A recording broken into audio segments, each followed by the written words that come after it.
Hi everyone, this is Felicity from Good Thread Studio and welcome back for another tutorial after a really long hiatus, but I hope I'm back in 2026 making a few more tutorials for everyone. So today I'm going to show you how to make this lovely drop waist wrap gathered skirt.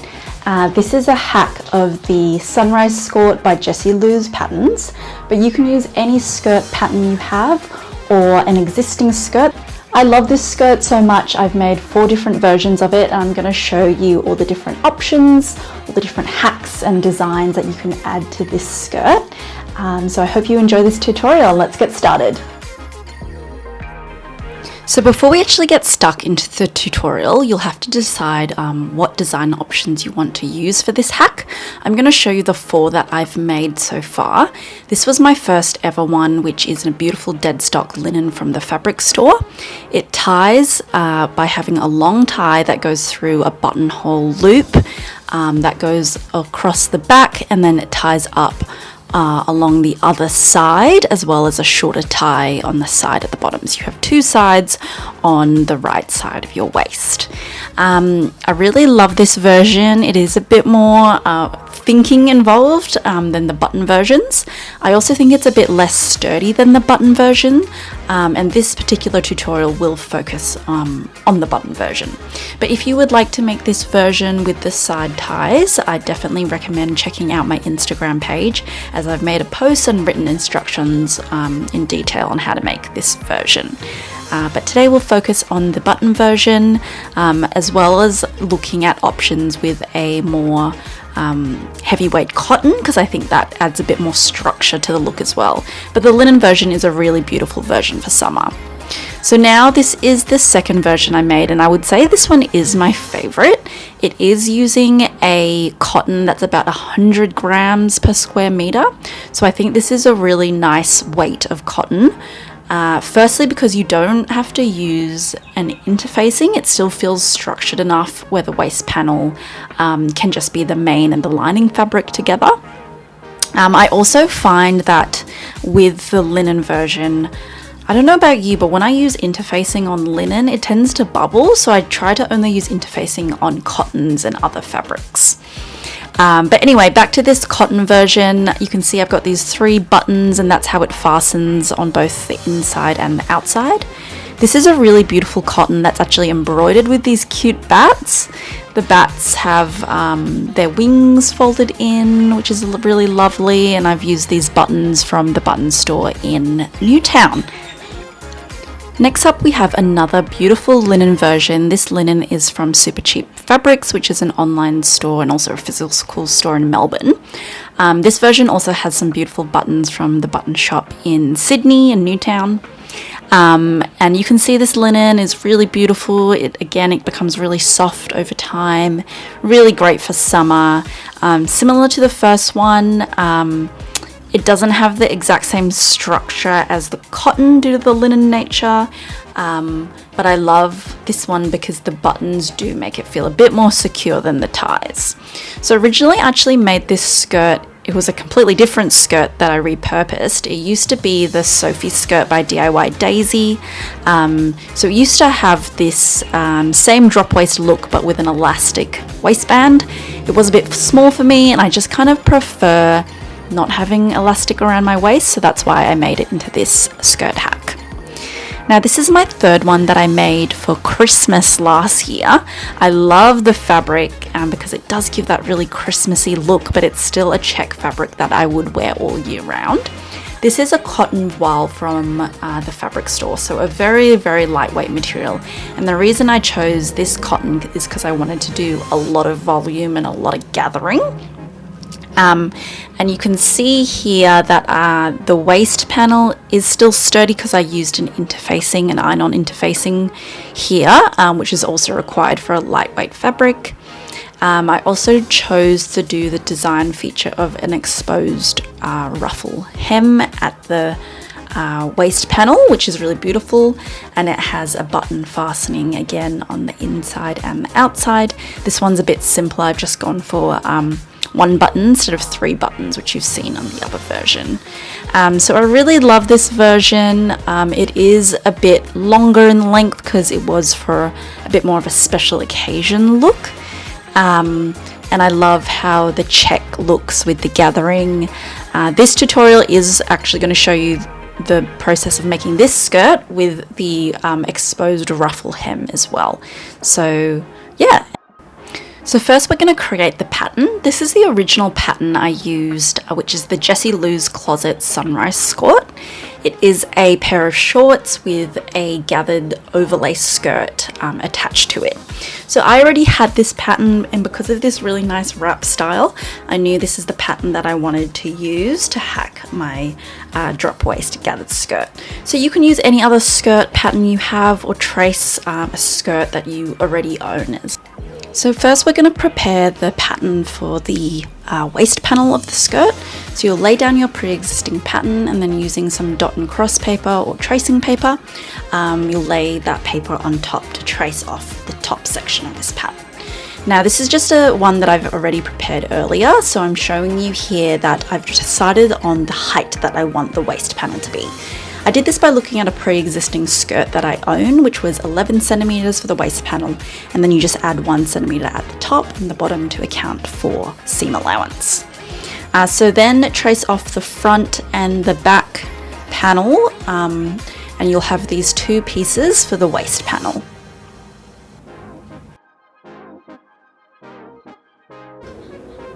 So if you are choosing a lightweight material, so this was the cotton poly voile that I used, you will want to interface the waist panel.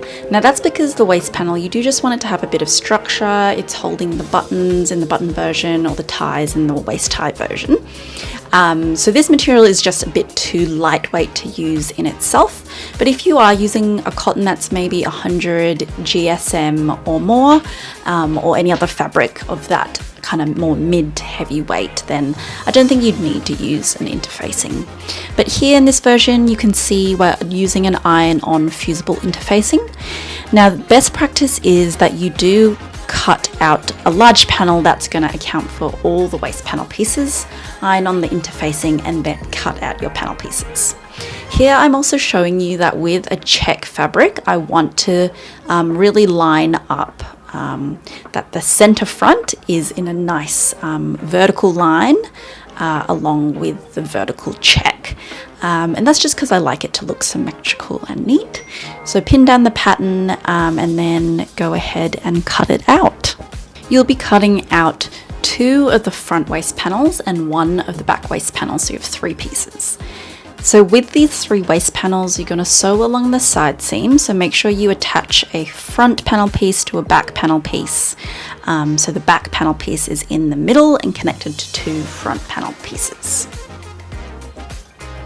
Then you're just going to want to sew straight along that edge with a 1 centimeter seam allowance. And now that you sewed those side seams, just press the seam open. That's just to reduce bulk. So if you are making the version of the skirt that is an encased gathered skirt, so you don't want the gathering to have an exposed frill hem, this is where you'll want to pre-press the bottom of the waist panel by 1 centimeter. This will just help in later stages when you are sewing that gathered skirt encased into the waist panel. Otherwise, because we are making an exposed frill hem, you'll want to finish the edges of the bottom of the waist panel. So I'm going to use an overlocker here to make sure it's all nice and finished. So now you'll do the same for the lining version, and you'll have 2 identical waist panel pieces.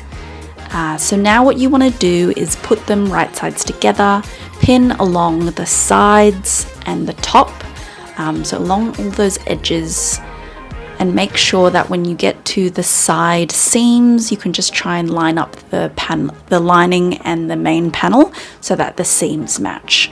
It won't matter too much if they're not exactly matched, but this is just a nice detail that I like to add on when I'm sewing.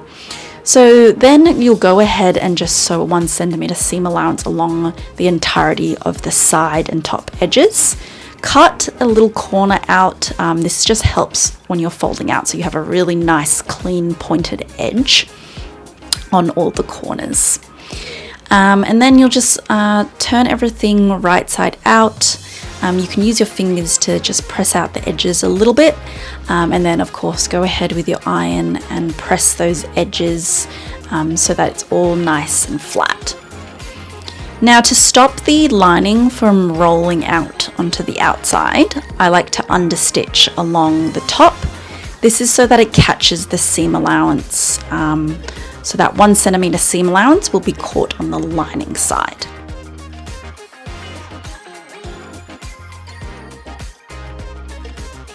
And this is what the finished understitching looks like.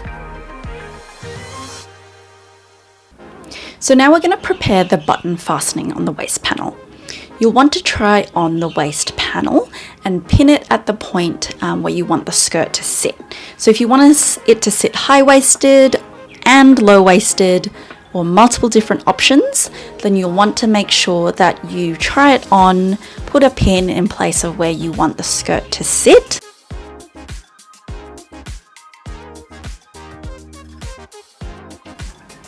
So now you'll want to decide the button that you'll use to fasten the skirt. I'm making an option with both the high waist and low waist option. So one button sits at the very front, that's visible from the front, and then the other button sits on the inside. So you'll have 2 buttons per high waist and low waist option. Now, using my previous version, I know that I just like the button to sit slightly in, so I make it sit 2 centimeters from the top and the side. Now you'll want to go to the buttonhole feature on your sewing machine. So this is where it is on my machine. You'll want to use the buttonhole foot that you can see here. At this end is where you actually place the button so that the buttonhole is the perfect size for your button of choice. So now you'll remove your normal sewing foot and install the button sewing foot. And I have to make sure on my machine that you pull down this lever and that makes the movement of the buttonhole foot. Now get a piece of scrap fabric, so this is my cotton voile with interfacing underneath, and make sure that you test out whether your buttonhole settings are all set up right and that it looks good with your chosen fabric as well. Once you've finished testing this out, you can see it looks pretty good here, so now I'm happy to do it on the actual version of my skirt.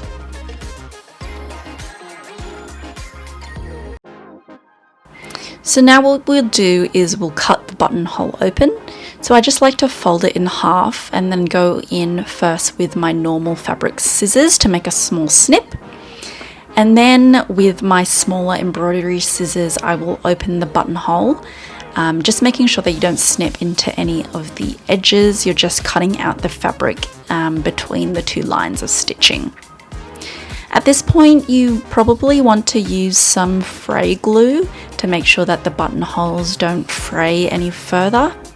So now with the buttonhole finished, we can sew on the button, and I'm going to show you where to perfectly mark where the button placement should be. So this pin indicates when I was trying on the waist panel earlier, and I was pinning where the inner waist panel meets. So when you first try the skirt on, this is where you'll fasten the button on the inside. So this is the lining side of this waist panel. So I'm just marking that spot through the buttonhole here. You can imagine when you're actually wearing the skirt that you want to make sure that you're marking the spot where the skirt's going to pull from. So that's on the left side here. You don't want to put the button there because that means that the skirt, when you put it on, it's actually going to pull out and be bigger size. So make sure that you think about which side you should place the button in terms of how it's worn on your body. So we can see the small mark here that I've indicated where to sew the button. Because this is the inner button, I'm and we're sewing from the inside lining of the skirt. I don't want the stitching to be seen on the outside main panel, so that's why I'm opening up the waist panel and sewing the button through here. So you'll go ahead and you can see, I'm just showing you here that you're sewing through just one layer of the waist panel. So you'll go ahead and do a button stitch, which is a very secure stitch that you can do.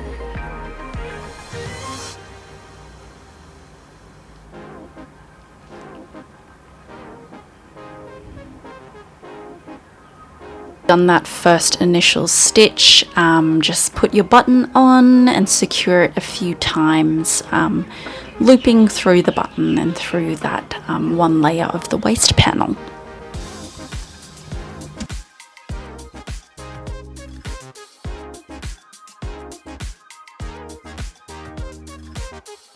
So now that that button is attached, you can start to see how the skirt, you'll first put it on around your waist and then secure it with that inner button.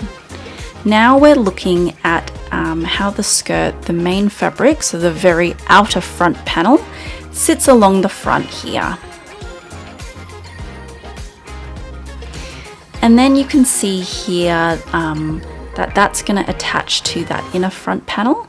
And I'm just going to use the same markings of 2 centimeters from the top and 2 centimeters from the side edge to mark where I want the buttonhole to start.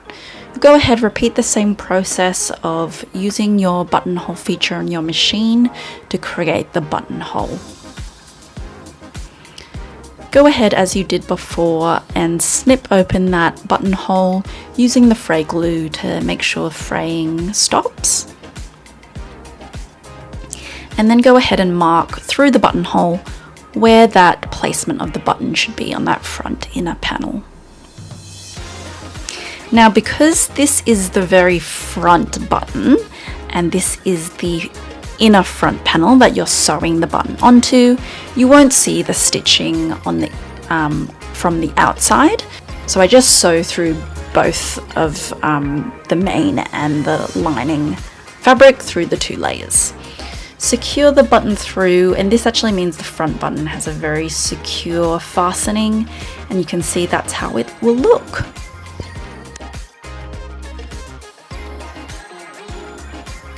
So now onto the skirt panel, the gathered skirt. This is essentially just a really large rectangle, and you want to figure out the width and the length of this rectangle. So first, to figure out the width, you're going to get a measuring tape and measure all along the bottom edge of the waist panel. So mine was 142 centimeters. Now I like to just sketch out these measurements. So I wanted to do a lot of gathering in this skirt. So I wanted to do at least 2 times the width, which was at least 280 centimeters, but as much as possible. Now, because my fabric was already 150 centimeters in width and I had quite a lot of length, I decided to do 3 panels to make up the skirt. And I decided my length would be 85 centimeters based on trying the waist panel on and seeing how long I wanted the skirt to be. So in the end, that means I'm going to cut out 3 rectangles of 150 centimeter width, 85 centimeter length, and sew them along the side seams, making sure to press those seams open. So now I'm going to show you what to do based on whether you're doing the exposed frill version or you're just doing the normal encased version. If you're doing the encased version, you would overlock the top edge. But here, as we're doing the exposed frill version, you're going to want to finish the edges on both sides along the width. So I'm just going to do a double folded hem along the top edge and along the bottom edge. The reason for this is when you're doing an exposed frill hem, the actual edge of the top of the skirt is going to be exposed along the bottom of the waist panel. So you do want that edge to be nicely finished. I'm using my Prim hot ruler here and doing a double folded hem along the top, the bottom and the side edges of this really large rectangle. Then I will just edge stitch that double folded hem along all the necessary sides. Now we're onto skirt assembly. So for the exposed ruffle hem, you'll want to get a contrasting stitch to make a basting stitch where you want the exposed frill hem to sit. So for the basting stitch, increasing the stitch length, reducing the stitch tension, and I'm sewing 2.5 centimeters from the edge. Now the skirt panel, you can see here I'm showing where it will sit on the waist panel. So that just helps guide it. Now I'm going to do 2 rows of gathering stitches along either side of this visible hem stitch. So I did 0.5 millimeters and 1.5 millimeters of gathering stitches. Now the 2 rows just make it easier to control the gathering and keep it even and neat. And definitely using a contrasting stitch just makes it easier further down because you're gonna want to do a lot of unpicking of those blue visible gathering stitches. Now because I did 3 skirt panels all attached as one, and there are 3 waist panels, that's really nice because you can control the gathering so that the skirt panel matches up to the waist panel. So as you can see here, I've gathered it all up so it matches the waist panel, and then you're just gonna go ahead and use your pins to make sure that the edge matches up with the blue contrasting stitch on the waist panel, and just go ahead and pin that skirt, making sure all the gathering is nice and even. So once you've pinned the skirt to the waist panel, you can go ahead and attach the skirt by sewing, I believe I did 0.75 millimeters from the top edge. So you'll just have to figure out where you want all your stitching to sit and what you want visible. So as this is stitching that you will see from the outside of the garment, just make sure that you go nice and slow over the gathering.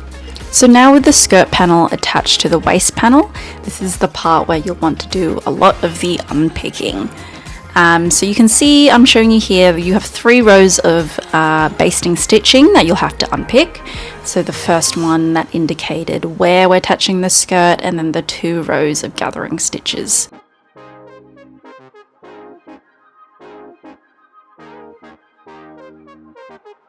So once that's all done, you'll have this beautiful exposed ruffle hem. It looks really good with a lot of gathering, and I love the texture that it gives to the skirt.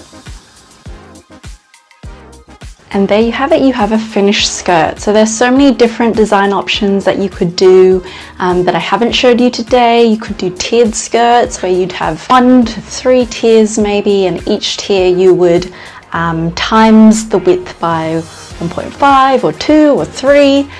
Just note that it would get quite heavy and a lot of volume, but if that's a look you're going for, that would be a beautiful result as well. I think you could do lots of other interesting things like adding trimmings, doing top stitching, maybe some lace. I've also seen people do quite interesting asymmetric gathering of tiers. So please like, comment and follow my YouTube channel for more tutorials like this. If you do try this project and want to post it on Instagram, you can hashtag GoodThreadsStudios and hashtag the Good Threads Gathered Skirt. But thank you so much for watching. I hope you found this tutorial helpful, and I hope you give this project a go. So I'll see you next time. Bye!